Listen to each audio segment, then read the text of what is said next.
அனைவருக்கும் வணக்கங்க. Welcome to இமியம் புஷ்பாவின் சமையல். எல்லோரும் எப்படி இருக்கீங்க? நல்லா இருக்கீங்களா? நல்ல சத்தான ஒரு உருண்டை செய்ய போகிறேன். பெரியவங்கலேருந்து சின்ன குழந்தைங்கள சாப்பிட்லாம், ரொம்ப நல்லது. பேரிச்சம்பழம் வச்சு அந்த உருண்டை செய்ய போகிறேன். அந்த உருண்டை செய்யறது எப்படின்னு பார்க்கலாங்க. அதுக்கு தேவையான பொருள்லாம் பார்க்கலாம். பேரிச்சம்பழம் ஒரு 100 கிராம் எடுத்திருக்கேன். நிலக்கடலை ஒரு 100 கிராம் எடுத்திருக்கேன். இதே அளவு கல்கண்டு எடுத்திருக்கேன்.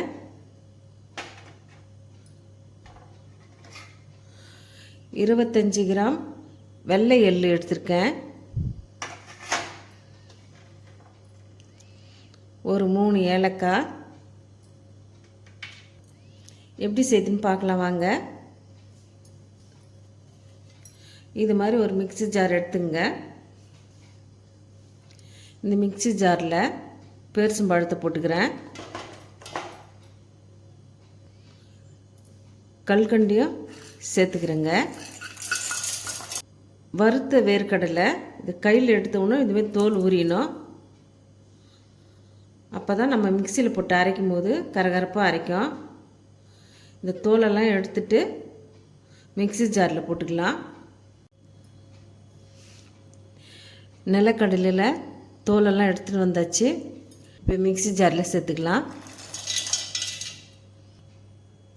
இந்த பேரிச்சம்பழம் நிலக்கடலையில் 3 ஏலக்காய் போட்டுக்கிறேன். கொஞ்சம் கரகரப்பாக அரைச்சின்னு வந்துடலாம். மிக்ஸி ஜாரில் போட்டு கரகரப்பாக அரைச்சின்னு வந்தாச்சுங்க. இந்த கிண்ணத்தில் போட்டுக்கலாங்க.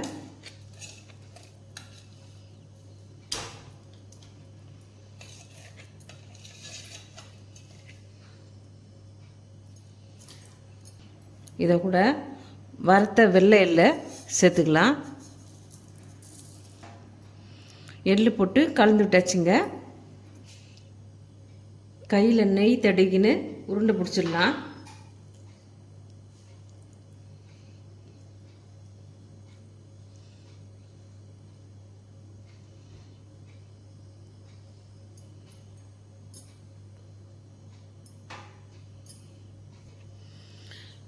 நல்ல சத்தான நிலக்கடலை பேரிச்சம்பழம் உருண்டை ரெடி ஆகிடுதுங்க. சூப்பராக இருக்கும். இந்த குழந்தைங்க சாப்பிட்டு பார்த்துட்டு அடிக்கடி செய்து கொடுக்க சொல்லுவாங்க. நீங்களும் வீட்டில் எதுவுமே செய்து சாப்பிட்டு பாருங்கள். இந்த ரெசிபி உங்களுக்கு பிடிச்சிருந்தா நம்ம சேனலை சப்போர்ட் பண்ணுங்கள். புதுசாக பார்க்குறவங்க நம்ம சேனலை சப்ஸ்கிரைப் பண்ணிட்டு பாருங்கள். இந்த வீடியோ உங்களுக்கு பிடிச்சிருந்தா லைக் பண்ணுங்கள், ஷேர் பண்ணுங்கள், கமெண்ட் பண்ணுங்கள், சப்ஸ்கிரைப் பண்ணுங்கள். மறக்காமல் பக்கத்தில் இருக்க பெல் பட்டனையும் கிளிக் பண்ணிவிடுங்க. தேங்க்யூ.